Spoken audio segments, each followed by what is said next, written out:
Est-ce que je peux passer à la troisième question de M. Friedler, Edouard Friedler, le dossier rassemblé?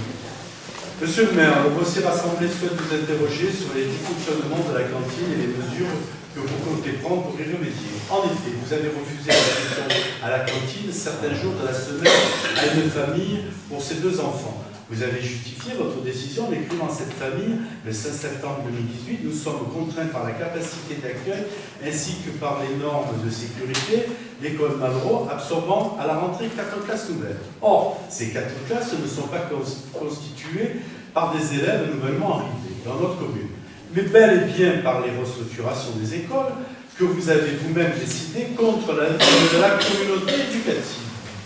Merci, nous en remercions aujourd'hui. Sans avoir su anticiper les problèmes que cela allait inévitablement poser.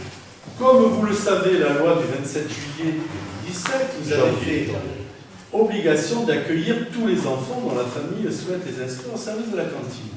Le dossier rassemblé vous demande de vous mettre sans délai en conformité avec la loi d'accueillir à la cantine tous les enfants dont les parents le souhaitent.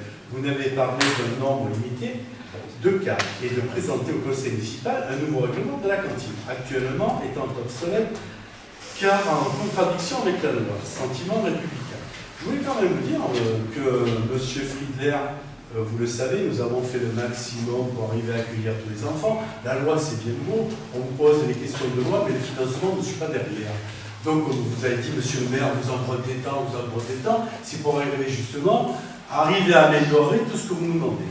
Cette personne que vous me dites, en effet, j'ai été très surpris parce que ce matin, j'ai eu un mail, on me dit, voilà, au bosser des enfants de chômeurs privés de cantine. J'ai dit, on ne l'a pas privé de cantine, je crois que Mme Boussala a été, on a reçu cette personne dans notre bureau, je lui ai bien expliqué les modalités, je lui ai dit qu'on pouvait prendre ses enfants de 2 jours, bon c'est une famille composée où ils sont quand même 5 enfants, je sais que c'est très lourd par les parents, mais le père n'est pas chômeur, il est en arrêt maladie, donc depuis avril 2017, et malheureusement son épouse qui était aussi, qui travaillait pour un service à domicile aussi, est en maladie, donc ce n'est pas des demandeurs d'emploi, donc je me dis, j'en ai parlé à Laurence, il faut trouver une solution pour arriver à faire quelque chose. Bon, des solutions à ce jour, elle en a trouvé, donc je vais te laisser la parole pour le point que tu as fait, et puis on pourra en parler plus librement sur ce thème. Oui, c'est très intéressant, mais ce n'est pas le sujet que j'ai posé. Non, mais moi je vais dans le sujet qui m'a été demandé. Parce que ça c'était sur tous les réseaux, on nous l'a livré ce matin. Ce n'est pas, attendez, je suis à l'origine de la lettre que je vous ai envoyée. C'est sur cette lettre que je souhaiterais avoir des réponses. Maintenant, les digressions que vous faites sont intéressantes et je les écoute. Je ne savais pas que c'était un de vos policiers. Ce matin. Ça n'a... Alors j'ai dit peut-être anticiper là-dessus. Vous savez, je ne regarde pas toutes les listes. Oui, non, mais je comprends bien. Alors, si ce que je souhaite... Mais bon, on est tout à fait à l'écoute de toute façon. Ce que je souhaiterais, c'est avoir une réponse à mes questions et non pas, alors je vais écouter Mme Boussala, et non pas des sous-entendus. Oui, alors il y a des réseaux sociaux, vous vous intéressez parce que c'était un de vos policiers, etc. Moi, j'ai posé un certain nombre de questions réglementaires, vous allez me répondre et j'écoute. Et je vous ai déjà répondu partie, Mme Boussala, vous dire. Non, vous n'avez pas répondu à ce que j'ai demandé. Je regrette. Comme toutes les communes, donc c'est pas mal, parce que je ne sais pas si j'arrivais à avoir la voix jusqu'au bout. Et vite, parce que la matin, c'est la loi. Donc, comme toutes les communes, nous appliquons un règlement intérieur pour la restauration scolaire voté en conseil municipal.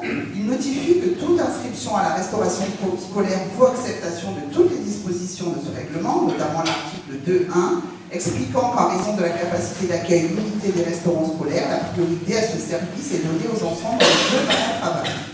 Nous n'ignorons pas, malgré ce qui a été dit, l'article L131-13 du Code de l'éducation du 27 janvier 2017, mais l'État, avant de demander son application, aurait dû donner les moyens financiers et surtout le temps aux communes de pouvoir l'appliquer. En effet, la commune est tenue de faire respecter de nombreuses normes d'hygiène et de sécurité en cas d'incendie, de confinement, d'alerte attentat, surtout maintenant de nos jours avec le plan anti-pirate, ce qui limite le nombre d'enfants admis dans les réfectoires en fonction de la configuration des lieux. Par ailleurs, les normes d'hygiène alimentaire imposent que les réfectoires s'appartenant aux cuisines, ce qui nous restreint les possibilités. Depuis notre élection en 2014, notre petite commune a dû faire face à de nombreuses contraintes, mise en place en quelques mois des rythmes scolaires en septembre 2014, puis finalement retour à la semaine des 4 jours en septembre 2017, construction d'un préau sur le groupe Pagnol demandé depuis plus de 20 ans pendant l'été 2016, installation en quelques jours de salles de classe modulables suite à la découverte d'un problème d'amiante dans les sols d'une école en décembre 2016, et bien sûr, la réfection des sols de ces classes en quelques mois pendant l'été 2017. La fermeture pour rénovation de plusieurs bâtiments publics, la Maison des Arts, le pôle social, l'espace Mistral, l'espace Marine, qui n'avaient pas été entretenus par nos prédécesseurs. Mise en place de la DAP, donc l'agenda d'accessibilité programmé sur tous les bâtiments publics et étalé sur 6 ans. L'obligation imposée par l'État de construire un nombre important de logements sociaux, ce qui bien entendu augmente la population, le nombre de familles et le nombre d'enfants à scolariser. L'an dernier, nous avons décidé une restructuration de nos écoles pour éviter aux tout petits d'une maternelle d'aller par n'importe quel temps, grosse chaleur, froid hivernal, pluie, etc., dans une autre école pour déjeuner et encore un autre bâtiment pour faire la sieste. Cette restructuration visait aussi l'accueil d'un plus grand nombre d'enfants à la cantine et au périscolaire, sachant que nous avions un point sur la cantine Pagnol à refuser les parents qui travaillaient, compte tenu d'une population nouvelle et par les nouveaux logements. Ces gros travaux ne peuvent bien évidemment se faire que pendant les périodes d'été, donc à peine 2 mois, parce que les congés d'été réduisent de plus en plus. Nous ne pouvons pas tout faire la même année. La priorité cet été a été donnée à cette restructuration afin de permettre à tous les élèves d'avoir une place en classe à la rentrée de septembre 2018 et d'étudier dans de bonnes conditions. Nous comptons une 50aine de nouvelles inscriptions. Nous avons réussi à tenir les délais en y ajoutant les travaux prévus dans le cadre de l'accessibilité. Nous nous réjouissons que les élèves et les enseignants aient pu effectuer une rentrée sereine. Nous sommes conscients qu'avec les constructions en cours et à venir, la population va encore augmenter. C'est pourquoi nous tenons une réflexion sur les solutions envisageables. Concernant les inscriptions à la restauration scolaire, nous restons souples puisque nous permettons aux familles de choisir une inscription sur 1 ou plusieurs jours. Cela nous permet ainsi de pouvoir accepter au moins 1 fois par semaine les enfants qui en font la demande en fonction des effectifs. Il va de soi que les demandes sont étudiées avec équité sans la moindre discrimination. La majorité de ces familles nous en remercie et comprend parfaitement que les parents en activité d'une part et la sécurité des enfants d'autre part sont des éléments prioritaires. Nous les informons également qu'en cas de besoin prévu, un rendez-vous, un entretien, maladie, accident, etc., elles ont la possibilité de s'inscrire ponctuellement, voire complètement en cas de reprise d'activité professionnelle, ce qui a été le cas pour 6 familles. Nous les informons également que nous réétudierons les demandes lors de la 2e période, c'est-à-dire après les vacances de la Toussaint, pour mettre en conformité avec l'expérience de nos 2 premiers mois, justement en tenant compte de l'occupation nouvelle et des 21 logements qui vont être livrés d'ici peu. Voilà, donc la commission de répartition ayant été, reportée, donc voilà, ce jour, je ne sais pas encore combien je vais en là. Malgré les difficultés, nous sommes au service du plus grand nombre des Occitans. Nous y consacrons nos efforts et l'immense majorité des familles en est consciente et satisfaite, sachant que nous faisons au mieux avec nos moyens et notre capacité d'accueil. Concernant le cas cité, malgré les appels de la directrice à l'école à 12h, les jours où les enfants ne sont pas inscrits, la famille refuse de venir chercher des enfants et leur interdit de rentrer chez eux. Nous faisons donc déjeuner ces enfants, même s'ils ne sont pas inscrits. Vous n'avez pas de délai. Voilà. Je pense avoir donné beaucoup d'informations. Malheureusement, on n'a pas de baguette magique, on ne peut pas faire oui, voilà, vous avez effectivement donné beaucoup d'informations. Bon, je maintiens la remarque que j'ai faite. Puisqu'on parle de cas particuliers, c'était des enfants qui étaient inscrits et qui mangeaient tous les jours à la cantine. Suite à la restructuration, vous expliquez dans la lettre du 5 septembre qu'il y a 4 classes supplémentaires à Malraux, et je maintiens que ces 4 classes supplémentaires sont de votre fait et non pas d'enfants qui arriveraient dans la commune. Donc, ça veut dire que vous êtes responsable de cette situation pour n'avoir pas anticipé ce qui allait se passer au niveau de la cantine avec la restructuration que vous avez proposée. Ça, c'est le premier point. La réglementation était la même l'année dernière. Cette famille a tout à fait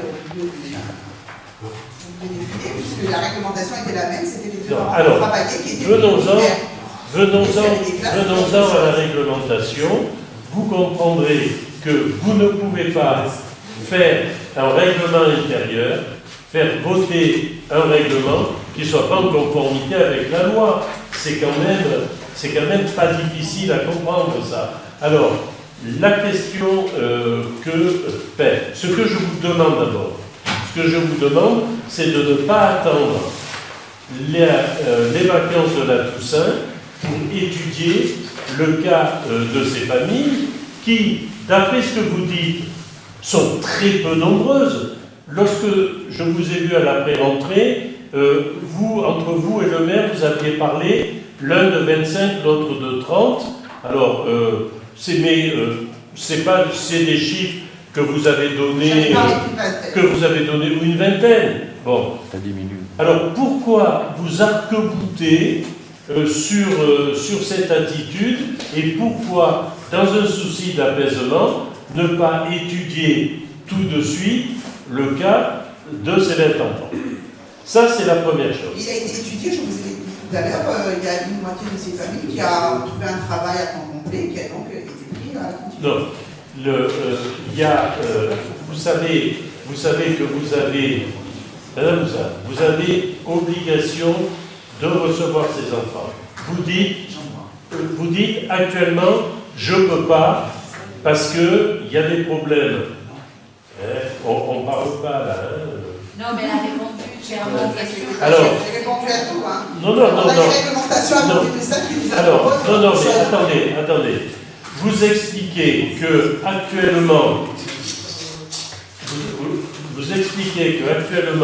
vous ne pouvez pas les recevoir pour des raisons de place et de sécurité, mais que vous allez étudier pour les vacances, à la rentrée des vacances de Toussaint, les possibilités. Alors, ce que je vous demande, dans ce souci d'apaisement, c'est de ne pas attendre la rentrée des vacances de Toussaint et d'y procéder le plus rapidement possible. Ne vous arc-boutez pas sur une position alors que les choses vont peut-être pouvoir se calmer facilement.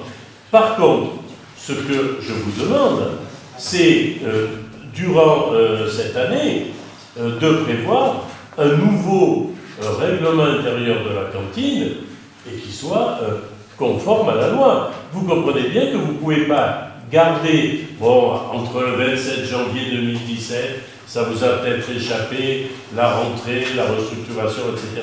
Mais maintenant, vous le savez que ce règlement, il n'est pas conforme à la loi. Donc, il faut maintenant se mettre au travail sur un nouveau règlement et prévoir l'accueil possible de manière à ce que cette situation ne se reproduise pas. Écoutez, on prend acte, on va réfléchir, et à mon avis, il n'y a pas de solution, et nous changerons le règlement à court terme qui exclut Merci. de recevoir les gens. Je lève la séance. Et alors, sur la proposition, excusez-moi. La séance, c'est le... Oui, et sur la que j'avais pas fini. Sur la proposition de revoir les cas avant les vacances de Toussaint et ne pas attendre cette position de principe qui dit attendons les vacances de Toussaint. Dans un souci d'apaisement, vous ne reculez pas, vous essayez d'apaiser les choses et ce serait très bien. Est-ce que vous pouvez le faire? Nous avons déjà étudié.